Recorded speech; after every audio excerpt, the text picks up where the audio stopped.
এই গোটা বিষয়টা হচ্ছে রাজনৈতিক প্রতিহিংসা, রাজনৈতিক চক্রান্ত, ভারতীয় জনতা পার্টির রাজনৈতিক চক্রান্তে এই ধরনের ঘটনাগুলো ঘটছে।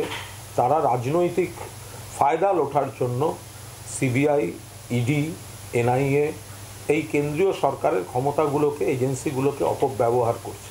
এটা বিজেপির ইনস্ট্রাকশনে হচ্ছে, বিজেপির উদ্দেশ্য সাধন করার জন্য হচ্ছে এবং পুরোপুরি রাজনৈতিকভাবে হচ্ছে, এটা কিন্তু স্পষ্ট। সুজিত বসু তিনি একজন দায়িত্বশীল মন্ত্রী, একজন গুরুত্বপূর্ণ সাংগঠনিক নেতা। এবার কয়েকদিন আগে আমরা বিজেপির মুখে শুনেছি, বিজেপির নেতাদের মুখে, দেখুন এবার উত্তর 24 পরগনায় কি কি হয়।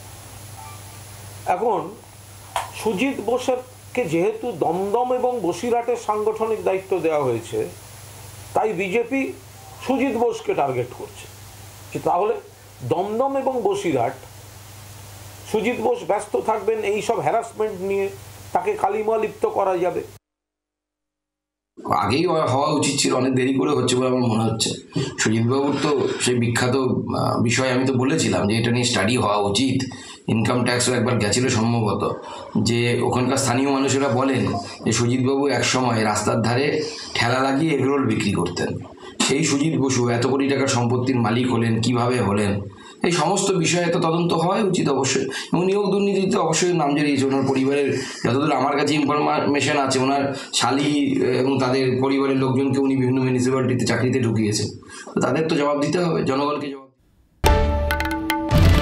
বাংলার আওয়াজ, বাঙালির আবেগ, জি 24 ঘন্টা।